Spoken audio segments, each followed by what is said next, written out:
Hello, everybody. It's good to be with you all online again. If you're watching for the first time, you're watching the Word Church podcast. We like to also introduce you to men and women of God all over the world. I believe the Spirit of God is speaking through His church and saying the same things. Paul speaks about mutual faith. And got the privilege of introducing somebody I believe has mutual faith, going for the same thing. Someone that I can learn from, also get a lot of inspiration from. Known Marnus now from Abundant Grace Ministries in Potchefstroom. Known him for a number of years. Had the opportunity several times to also minister at his church. And they are busy on a weekly. They stay in the streets. They see miracles. Sometimes they're in townships. Sometimes they're at the universities. So if you're anywhere in the Northwest Province or anywhere close to Potch, at some point, take the drive and go see this awesome ministry and what God is doing there. So I'm going to introduce Marnus to you, Marnus. How's it going? Good to have you online. It's going well. Thank you, Bruce. And it's great to be with you. And so I'm excited to share this morning, today with you guys. So it's going to be a special time in the Word. And and just I can say the same about you. It's a privilege to have been friends with you guys.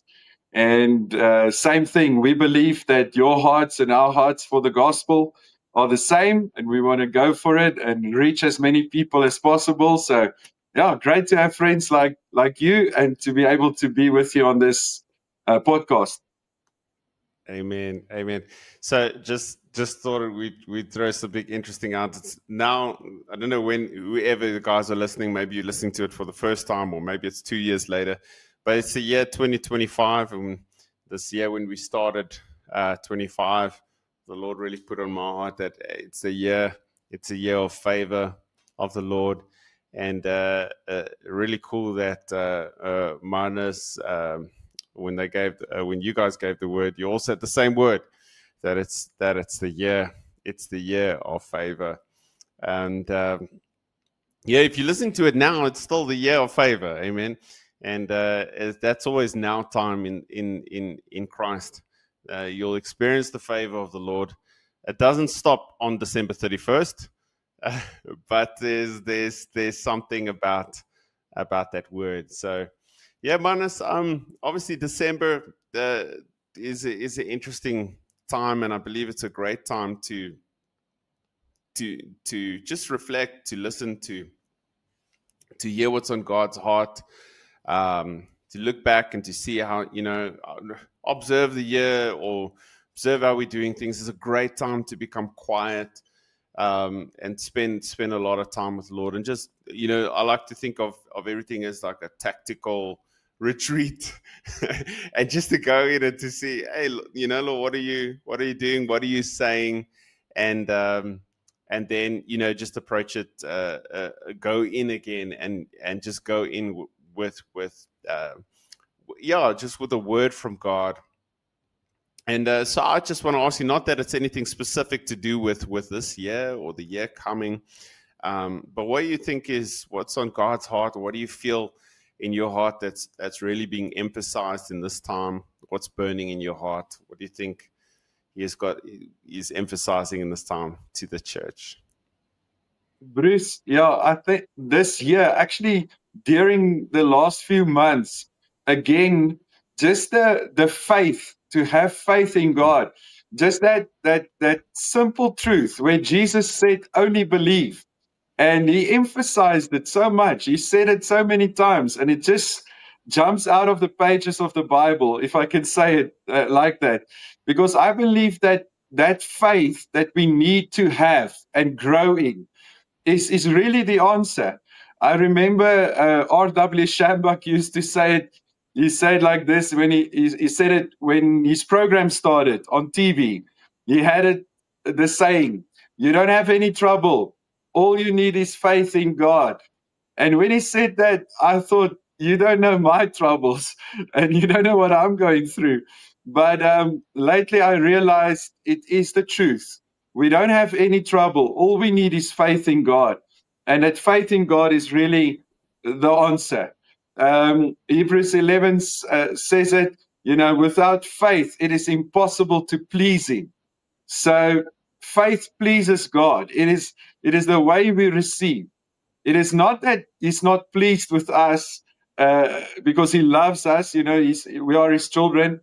But faith pleases God. That's the only way you can look at that scripture in the light of the New Testament. That faith pleases God. Why? Because that's how we receive. That is how we lay hold of what Christ did for us. That is how we walk in relationship with Him as well, because it says there that he who comes to God must believe that He is. So Jesus emphasized faith. Jesus emphasized belief. He rebuked them for their unbelief, and He commended them for their faith, and then He encouraged them to believe. So everything was about belief. So that's what I can share. Yeah, I think, I mean, maybe you're listening and you've heard 100,000 or messages on faith, or maybe you've heard, it's just something that I need to constantly hear. I think Martin Luther, he said, I need to hear the gospel every day because I forget the gospel every day. And when I think of faith, I'm thinking it's got a lot to do with the heart. All right, would you say that faith and the heart they work together in a nice way? If you look at the Gospels, and you see many times when Jesus healed someone, the scripture said, and Jesus saw their faith. What is that? How does someone see faith? That's a good question. Right. I never thought of that, Bruce, but it's a very good question. I didn't think you're going to ask me a question like that I don't have an answer for. But I believe that probably He saw the reaction, He saw them, the expectation. But and He also knew all things. So that's a very good question, because He would know if there's faith there. But I think when Jesus was on earth, it was different because of the fact that Christ walked the earth. He had faith in His Father. So He operated legally, because he was like, the Son of God, God in a body. And he was able to operate on earth with authority and do all things. He wasn't limited, I believe, by people's belief or lack of faith on earth. I believe that we now are the body of Christ, and we have to believe in order to receive. But when He was on earth, He operated in full authority and power. He was able to do all things. So, for Him, he could do it.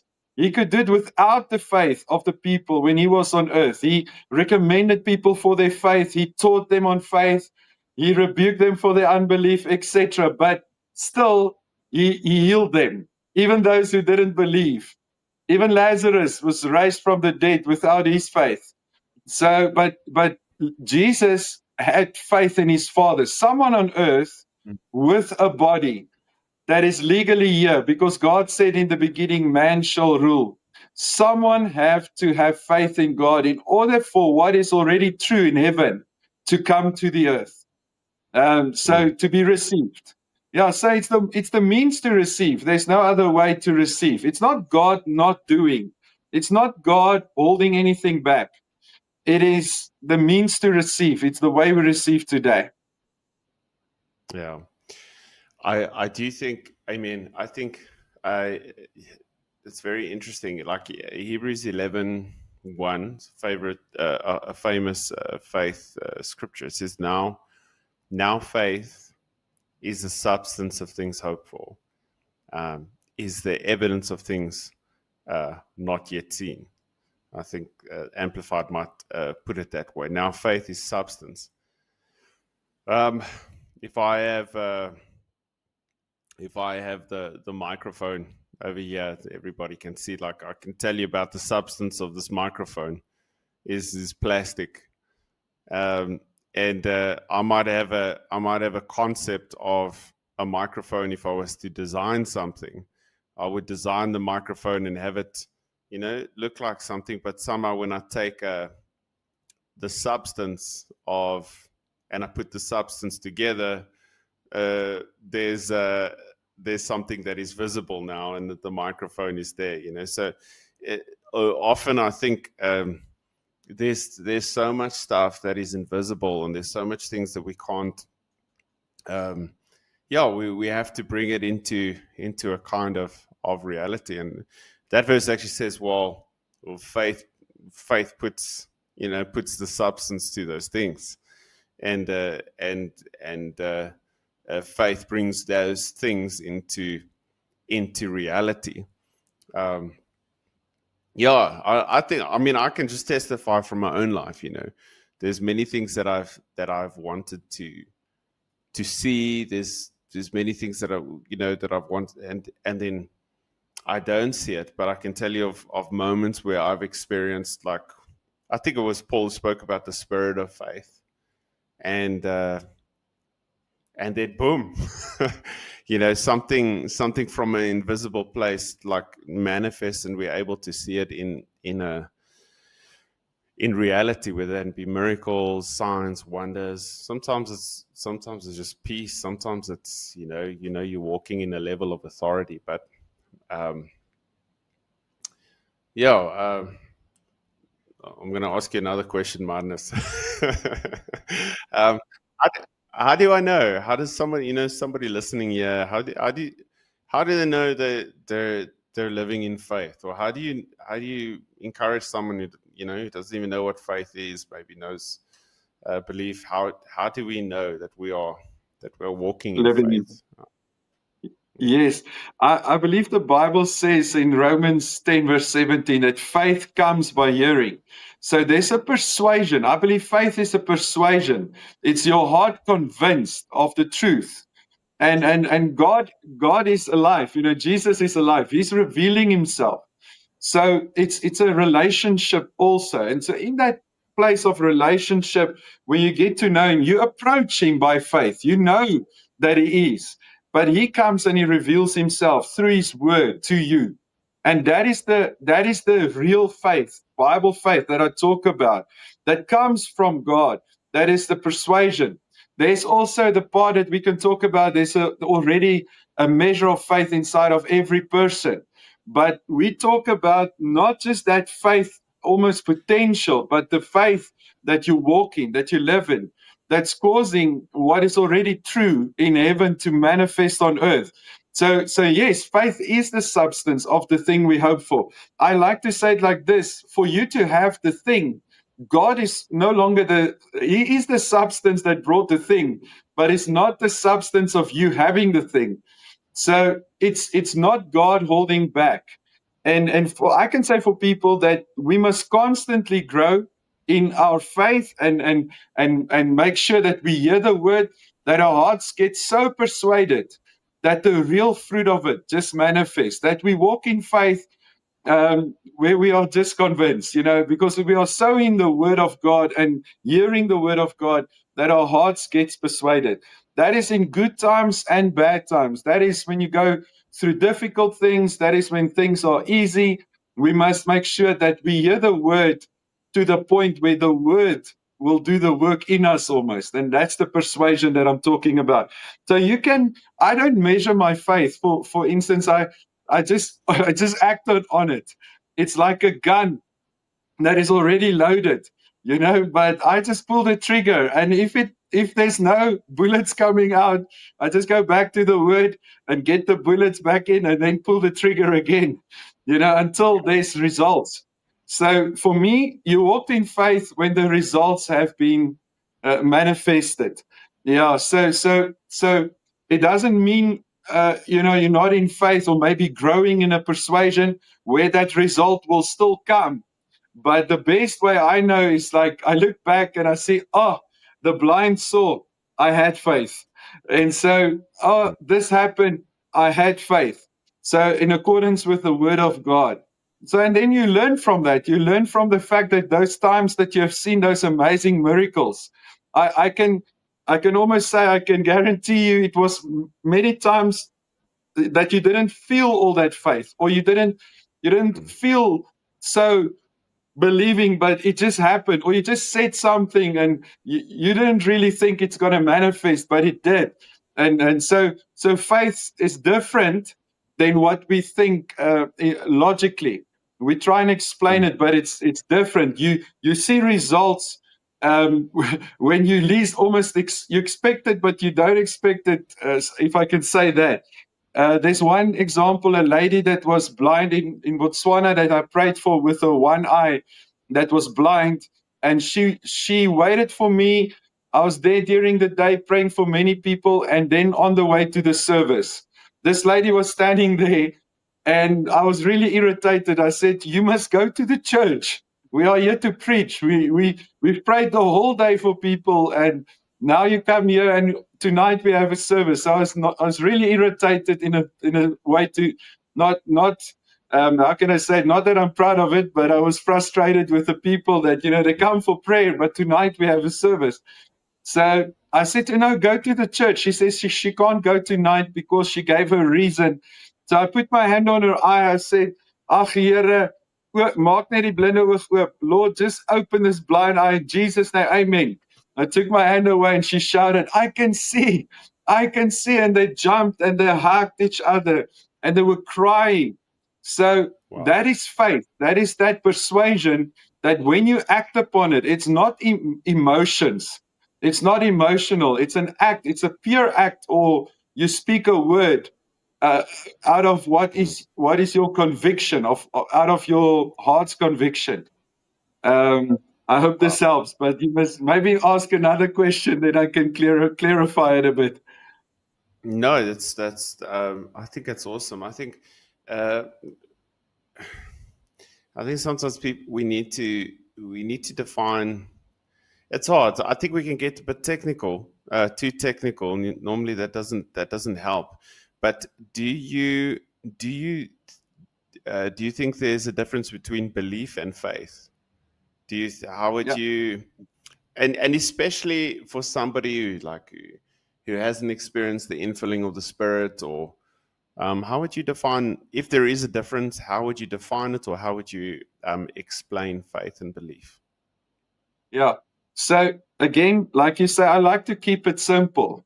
So for me, yes, you can maybe say there's a difference, and there's a certain reference to the faith that's already in you and all of that. But for me, when I talk about this faith, it's the persuasion of the heart. I'm actually talking about belief then, in terms of how people would explain if there's a difference between faith and belief. So for me, it's faith in God. Jesus said, have faith in God. He said, only believe. So for me, I see it as the same thing. I'm not saying I'm right.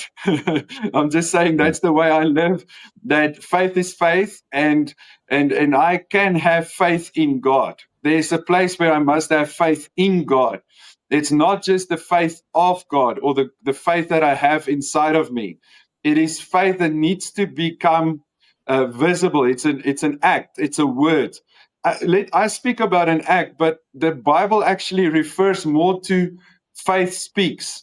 So there's something that you say, there's something that you believe, and it causes you to say certain things. You speak according to what is already true, and you act according to what is already true. And so I emphasize that part as well.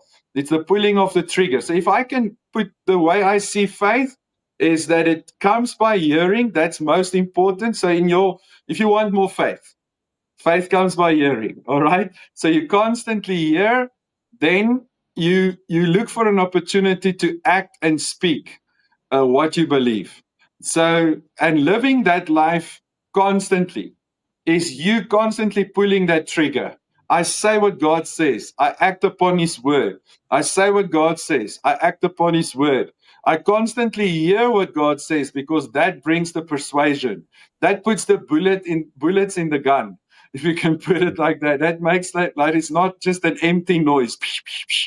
You know, you need something in there. So faith comes by hearing. So for me, that's the way I approach it. And yes, it's a person. It's faith in God.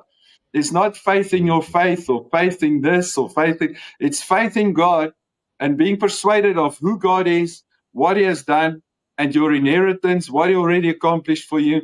It's already there. Everything is done. Jesus did everything for us.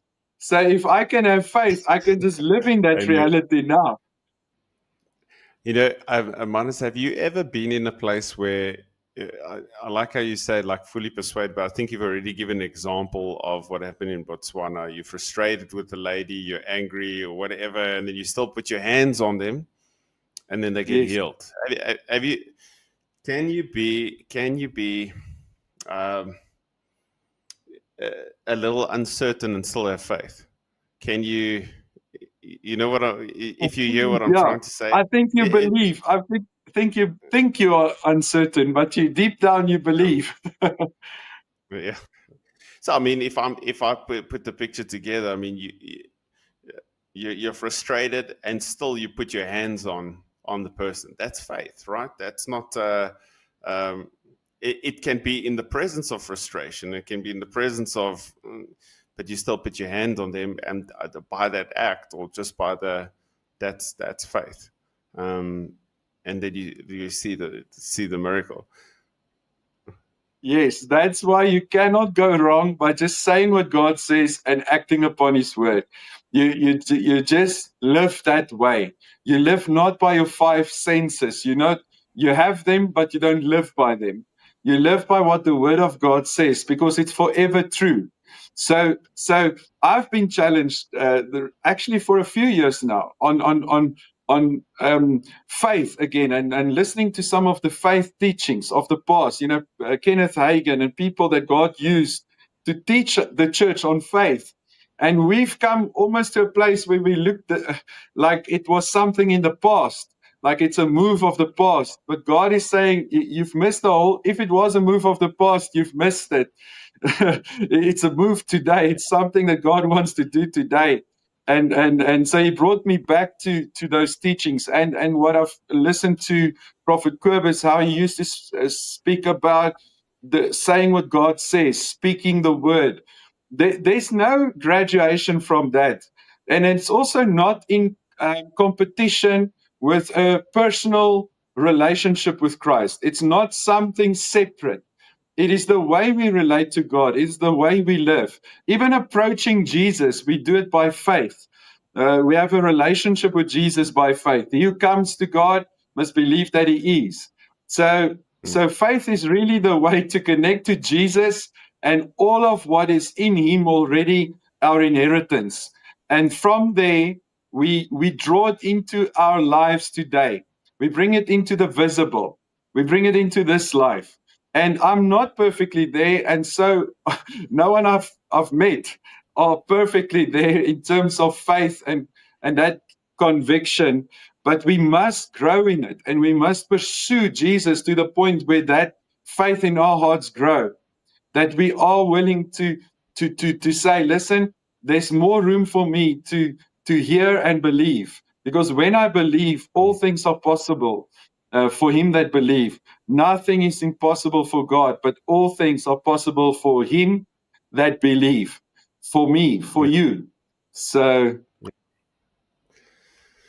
I think so many Christians are too much in their head. Like even in the time of when Christ was there, he would say, why do you reason? I know he said, why do you reason in your heart? And I think too many people battle and try and figure things out, process, treat faith with lots of psychology, and I think with that comes so much condemnation, so we try to work ourselves to a point of trying, like, convincing ourselves, God's going to do this, God can do that.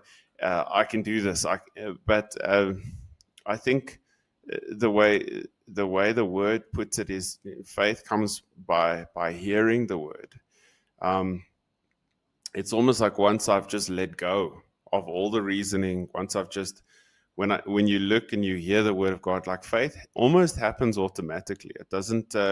It's not always something that I have to rev myself up and work myself until I feel like I'm controlled by faith. And I've tried that. I've tried to try and convince myself that something's going to happen. And most of the times where I've actually seen the results is just by resting and trusting that God's word is true and cooperating with God's word. It happens. I think that's also why things like going to church is so important. Hearing the word of God, worshiping is so important, because those are most of the time where faith happens. And it just it takes over. So I just think we've made it so technical, and we've made it faith a work of the flesh, where it's actually not. It's a posture. It's a place of rest. I love what you say, Bruce. I cannot say it any better. That was the best explanation, because that's the emphasis of it. And I think that's you hit the nail on the head when you say we are reasoning about it versus just let the word convince you. I like to say it like you can make it really mechanical. People are afraid that I'm going to become stuck in rituals and I must now do this and that, and they're afraid of that. I would say no. Put the word on. Hear the gospel preached. Faith comes by hearing the word, but it says the context there is how beautiful are the feet of them that bring glad tidings. So if you hear the gospel message that's preached, that is centered around Christ and who Christ is and what is done, if you hear that message, faith will come. So you put it on during the day, during wherever you go, just put those messages on. That's Christ-centered. Please, motivational will take you different direction. If you listen to motivational messages, you're going to go opposite of faith direction.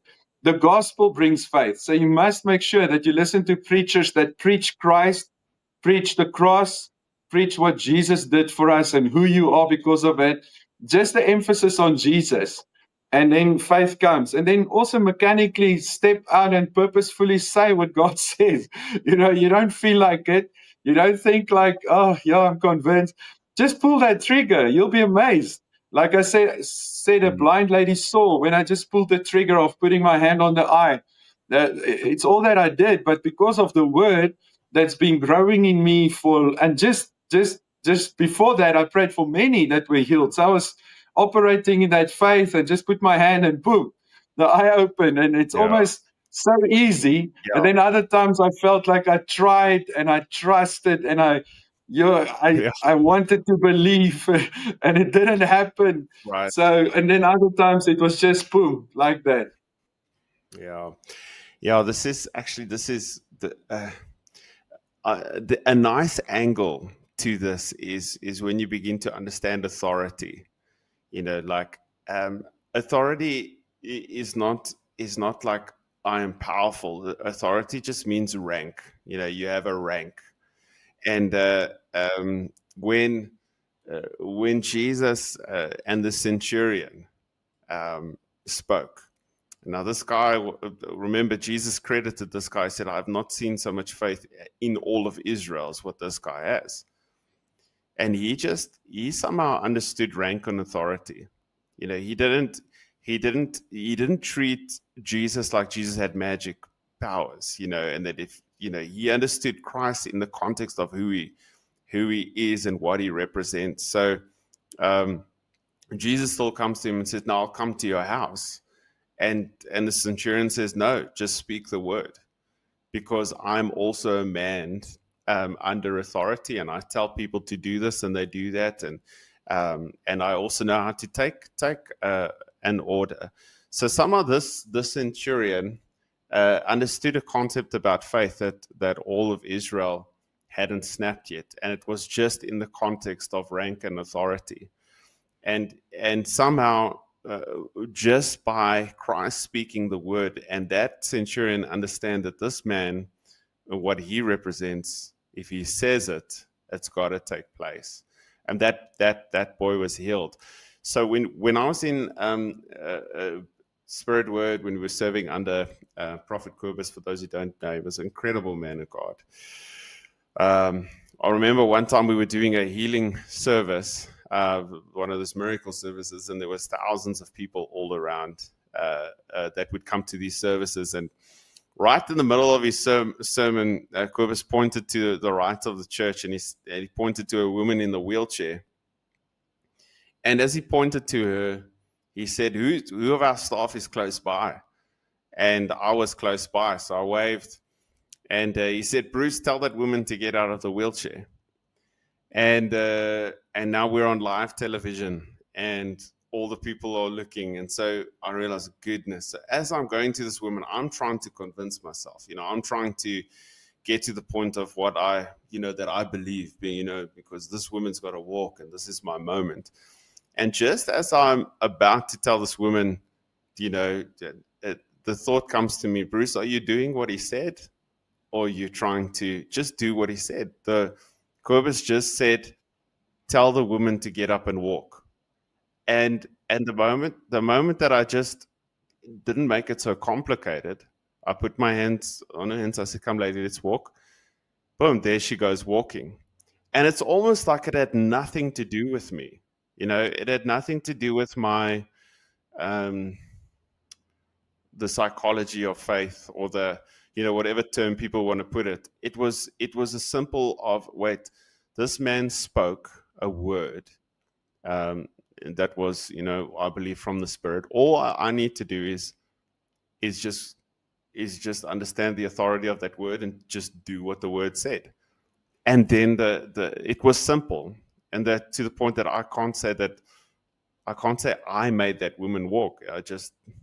It was the word that went out. And similar to the centurion and Jesus, it was almost like the same experience of it was authority. Yeah.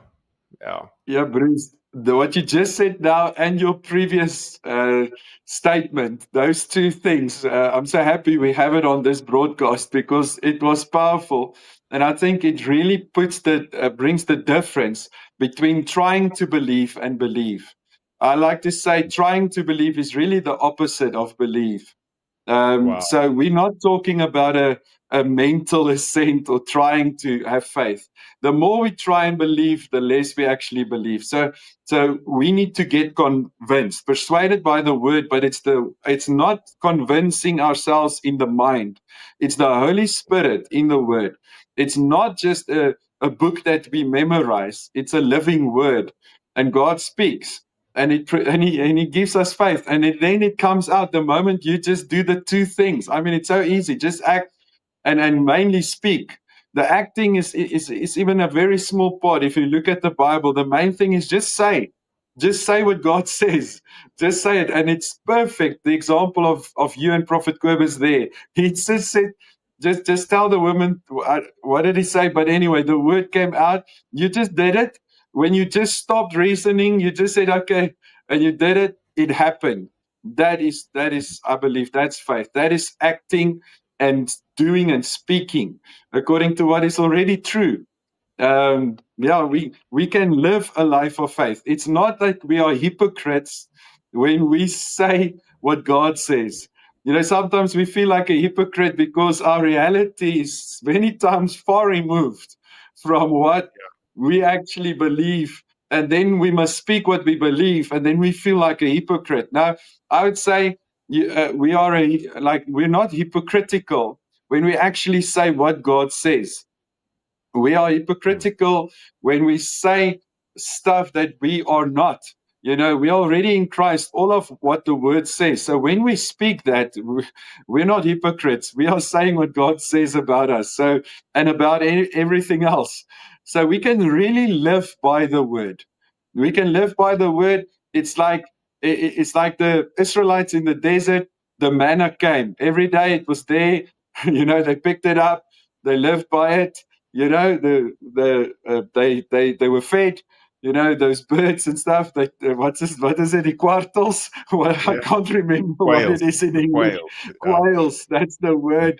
Thank you. So anyway, it was there, and they were fed. So the bread just came. So we must just live off the word. And for us as believers, the just shall live by faith. And I like to say the two things: we are the just because we are justified by the blood of Jesus. So the just shall live by faith. Those that have been justified will live by faith. And if we don't live by faith, we like fish on land, on dry ground. Like we were not made to live a natural, normal, sense-based life. As a Christian, you've entered, you become a fish. You used to be a land animal and you became a fish. And now you're trying to live like a land animal. And you've been placed in a whole different environment in the spirit, and you're a fish in the water. So you live by faith. We don't live any other way. Yeah. Amen. Yeah. There's so many. It's in actual, like what you're explaining is this is who we are, right? This is who we are. Again, it comes down to like how technical we can make it. But when you've obviously heard of the traffic cop analogy, but like I think too many, too many. To me, I think if I treat faith like with psychology, then I'm gonna go into the street and I'm going to try and stop a truck by some kind of force. There's a better way to stop traffic. So like if I'm gonna become a traffic officer, put on a put on a rank and authority, and then you go and you stand in the road and you can stop the traffic with quite ease. And it's got almost like nothing to do with that's maybe where we've misunderstood power, because that guy has got power when he stands there. It's not that it's a magical force; it's that the authority that he has got power. The word, the what he represents, the officer. So it doesn't matter if it's a huge truck. The truck could drive over him, but because of the authority, it's an example. I mean, I know now that the point is for us to understand that who we are in Christ, it carries rank, authority, and power. So in our lives, I think it's important to understand that, and that John Lake, he used to say, we're not beggars, we're sons of God. And to understand in the context of that, I think that's very important. Yeah, definitely, Bruce. I think that example, for instance, I was, there's a guy stayed in our home in town. Maybe I mustn't share the story, but it is funny. And he was a traffic officer, but he still owed us money in terms of rent. But he was a traffic officer, and if he stopped me, he still had the rank. I didn't really look up to him so much, but in that moment, but still, he was the officer, so it's not a good example, but it's a funny story. But anyone, even an unknown person, you don't have to know the person, but if he has that rank and he says you stop, you stop. And I've learned that it doesn't help you argue with those guys. You just say, all right, I'm guilty. What is what can we do? And then we have to fill in that thing, and you have to, take your fine. Yeah, it makes me think of the conversation that Nicodemus had with Jesus. He said, "No man can do these things unless God is with him." It's almost like Jesus just changed the subject. He says, "I tell you, you must be born again." So, like a lot of the stuff in the context of miracle signs and wonders also has a lot to do with who you are, and not just how you believe. Like, and it's I believe because that's my nature. You know, I'm a believer. I'm not just conditioning my mind to just think. You know, we the world, even the world. It's funny because if you get, like, we watch football or soccer. And then normally when you get to a final and your favorite team is playing the final, there's always this saying that says, or they'll put on the posters on social media, believe we can do this, believe we can do this. And so there is a truth to the point of, if you will think positive and if you will believe, you'll get some kind of results that are positive. But I think that the faith that we're speaking about exceeds that. It's different. It's a different kind of. It's I like to say, the mind of Christ supersedes positive thinking. You know, it's not bound to the limits of that. So the faith is, you know. I'm struggling to define, but faith is different than just positive thinking, psychology, and I think this is where the church needs to really understand that you're not going to convince yourself to a point that you're going to start walking on water. It's impossible to do that. You know, it's in complete surrender to Christ and believe His word, and then all things are possible. Yeah, so yeah, that's good stuff. Yeah, I love it. I love talking to you about this, Bruce, because again, like what you've said, 100%. That's the difference, and it's rooted in who Christ is and our inheritance. So it's something, we're not trying to make something happen. Something already happened. We just agree with what God did, and then it manifests. So it's already given. The inheritance is here. Christ is here. It's just us seeing almost. It's the same for me as having spiritual sight, seeing what is already true. The eyes of our understanding being enlightened. That's what Paul prayed for the church. And then everything was centered around what was already there.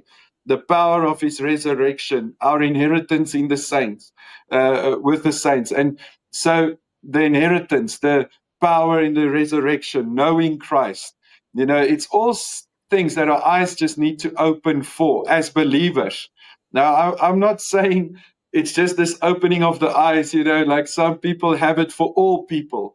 Like everyone, they just need to see. Now, that's universalism. That's where people go off the road, where it's just a matter of seeing who they already are and knowing they're already in Christ. No, you have to get into Christ. You have to get born again. And then you get a new identity, or your real identity may be originally planned, but you become a new creation. And then it's only a matter of seeing and having your eyes open and just realizing who you are and where you are and who God is. And your eyes just opening for the truth. So and it's an exciting journey, to be honest. And for me, it starts by acknowledging that it's okay. We haven't reached that full maturity of faith yet. We are not, like, He's the author and the finisher of our faith also. So we are in that process where He is also busy perfecting that faith. But we are playing a major part, a small part, but it's an important small part. And then it causes us to believe. But we're not there, and it's okay. I've prayed and didn't see things happen, and then I've prayed and I did see things happen. So for me, I'm not worried to say, I'm just growing, and there's no condemnation, there's no guilt, there's no shame in that. But if we don't see the problem, we're never going to get the solution. Our problem is one problem. We don't believe God. Our solution is one solution. We have to have faith in God. And that comes by hearing the gospel. So our problem is unbelief, and our our solution is having faith in God. Yeah. Amen. Amen. So I don't know if you quoted it earlier. Yeah, you did. You said the righteous will live by faith. So like the righteous will live by faith. And Jesus said, I've come so that you might have life. So there is a life for believers and it's a phenomenal life. It's a supernatural life. It's a spiritual life. It is not that's life kind of, that's life, bad things happen. It's life that is wonderful. And I think if I hear, we're not just saying, if I hear what's on your heart, we're not just saying, yeah, have faith and get more things. So we're talking about a kind of life that you can live. I was just going through, I think the Amplified translation puts it like this way: miracles, signs, wonders, and healings. I don't know, miracles, signs, wonders, and healings will follow you, or many miracles, wonders, signs, and healings were performed. And I think the church has just boxed miracles into healings, and that there is actually, when we talk about the righteous live by faith, that there is phenomenal miracles and wonders and signs and healings that are all, these are all supposed to be a part of the life that the righteous experiences by faith, and that there is it takes all the limits off.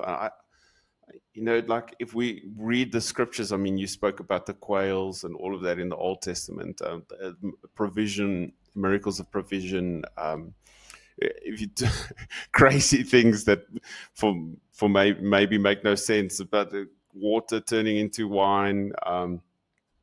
These are miracles, it's like walking on water. It's miracles. So many things that happened to the disciples as well, like miracles. And I think that place must also be understood, accessed by faith. Like, how prepared are we just for random miracles? I tell you, Bruce, we're not supposed to fit in at all. And what you're saying is actually just our normal life. That's the way it should be. I'm not saying I'm living it fully, but we should actually live that life, because as he is in this world, the way Jesus Christ lived is the exact example. And he said, we will do the things that he did and even greater. So, but for me, just start at where Christ is. See, that is the real you. That is us. And yes, we're supposed to be so out of the norm that we cannot possibly fit in. We cannot be undercover Christians, because when you grow in faith in God, you're going to become like, at least like the prophets in the Old Testament and the miracles they saw, at least. But that's not even where we should look. But look at Jesus. Look at what he did. We must grow in that life. Yes. And we must pursue that. That's us. If we're not that yet, then we're just not yet living out who we really are. Amen. But it's like, it's not far away. It's like when we talk about the life, the life that the faith and all of that, all these things, it's not something you graduate to over 3 years in a theology school. It can be instant. It's just now, and you're in faith. It's not exactly. I mean, I can be in a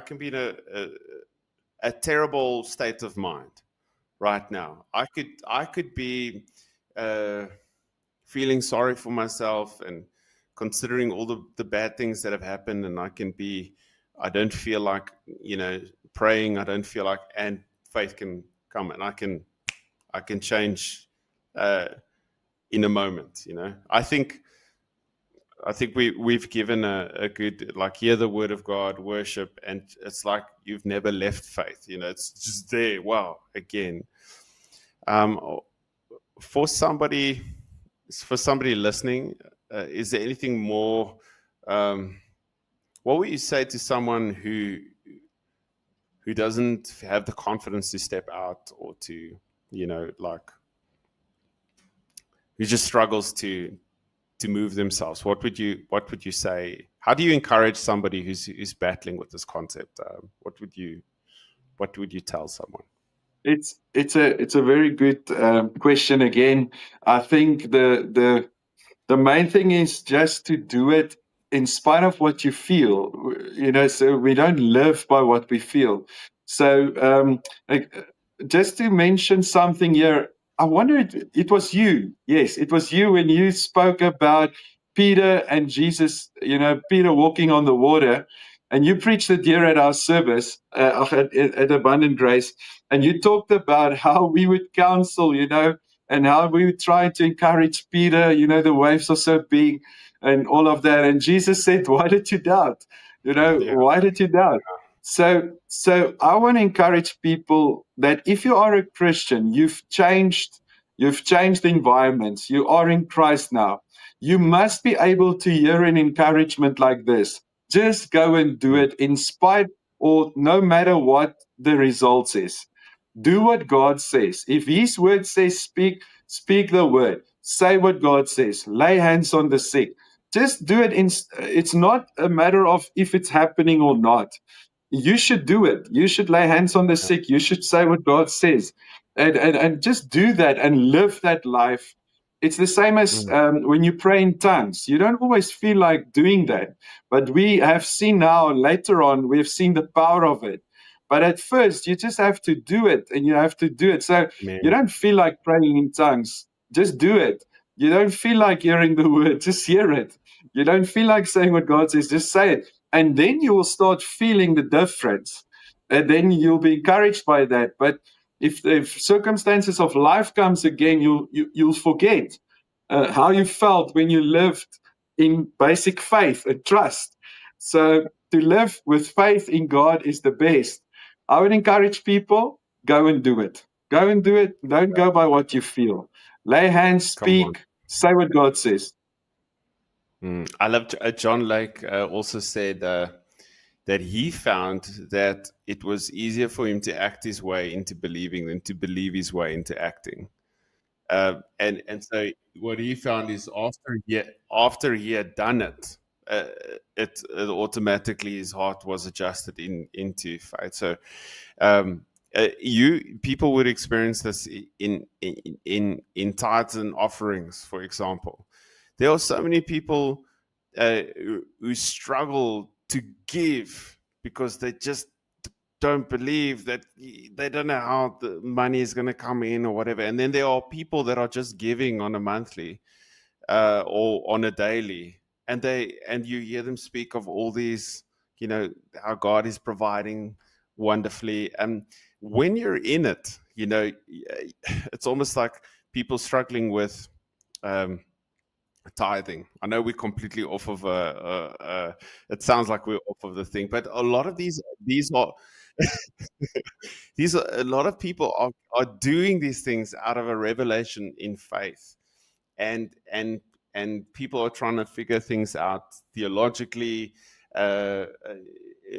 purely from a mental place, and then when they try it, it's legal, and it's legalism, it doesn't work. But people who are doing it out of like obedience or surrender to God are in a place of freedom and liberty and revelation. And if I share often, I say I gave 100 Rand and God blessed me with money, the next person says, oh well, if I give 100 Rand, I'll get it. It's not always in the formula. It's just in the surrender. It's in the, Lord, you said it, I trust you, I believe in you, and I go for it. The point was, sometimes I just act, and that action is faith. The word of God says something, and you'll have thousands. You can have thousands of voices saying you're crazy, you're stupid, what are you doing? But all those voices, all the people that listen to those voices, don't see the wonders, and it's just act out. Act, do it. and see what God will do. Yeah. Come on, Bruce. Yeah, that is awesome. And I think they don't do it because they reason. They reason it out. They reason themselves out of it. So they live by sense and reason without the Holy Spirit. But we live by faith, and we must grow in that. And the tithing thing, just an interesting thing. There's someone that is not regular in our church, but I'm just sharing a story now. And if they listen to this story, I mean, it's an encouraging testimony. They're not regular at our church, but they give. And these are people that, you know, they just, that's what they do. They give 10% is non-negotiable. That's just what they do. That's the way they live. And you know, they're prosperous, they grow, they're financially increasing. They're not even hearing what the guys are hearing here at our service, but these people have, in the area of finances, understood faith, and they just operate in it, and it works, and they know it works. So people that are operating in that, that's why I believe, like you said, even though we don't believe that there's going to come a curse upon you if you don't give 10%. And you know, we're not under the law of tithing in that sense, but giving 10% or giving a tithe in faith, it will always bring results. There's no way it cannot. So we have to step out and, yes, live the life, growing faith in God, pull the trigger by giving in your finances. How does this practically work in your finances? Just give. Just give. Amen. And give freely and operate. If you get a prompting, do it. Don't reason yourself out of it. Because I tell you, there's many people listening today, they've heard something or an amount they wanted to give to a church or to a missionary or to someone, and they just reason themselves out of it. That if we act upon what we believe, we'll see those results. And we mustn't be shy to speak about these things in finances, because there's other people that are greedy or manipulative, you know, manipulating the church, or there's wrong teaching on that. We still have to teach on giving and prosperity and all of what the Word of God. We just teach the Word. Everything in the Word is awesome. Amen. And yes, Manus, while you're sharing, I just felt also impressed on my heart. People, if you've walked in if you've seen a miracle in some way, or you've got a testimony, you've got to share it. You know, you have got to share the things that God has done. If you've seen the sick healed, testify, share it.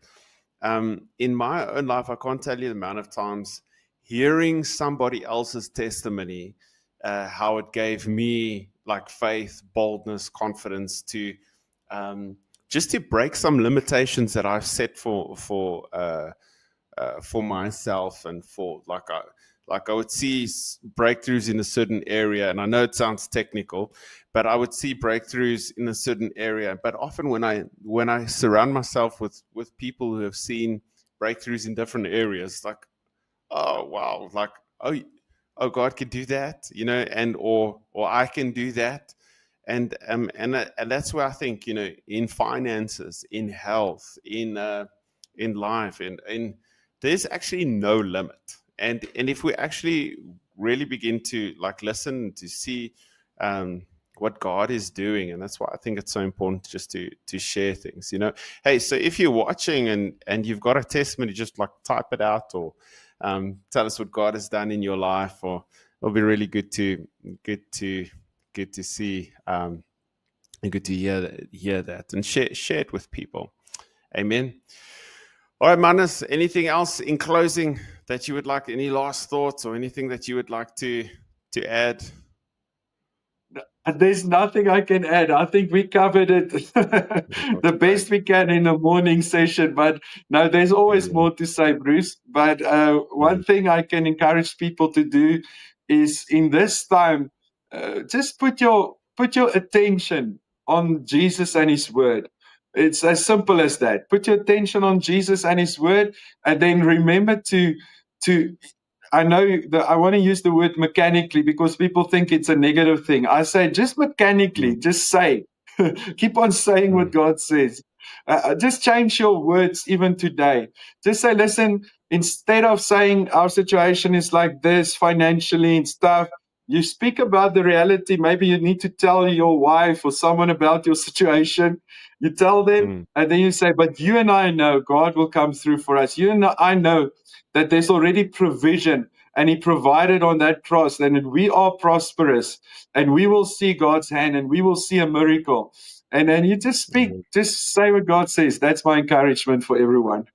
Faith speaks. Amen. Faith speaks. Amen. It's the main word that goes with faith. It's speak. Amen. Amen.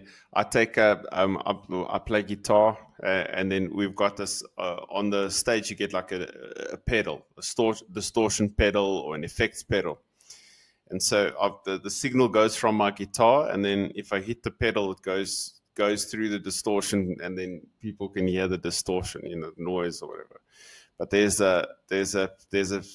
another pedal there that says bypass, and so if you hit the bypass pedal, there'll be no distortion. It will just go through and unfiltered. And often, like when I hear the word of God, I need to hit the bypass, so that there's no distortion. Don't run the word of God through all kinds of filters in your head and reasonings, and just let the pure word of God come and build you up, edify, and give you your inheritance. Amen.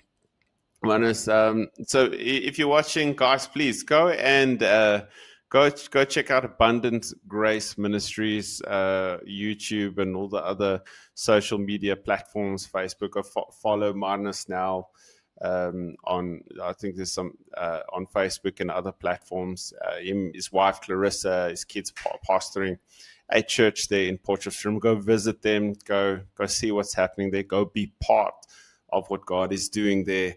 If you're in the Northwest Province and you can make the drive there, go. And yeah, let's do something great. It's our time.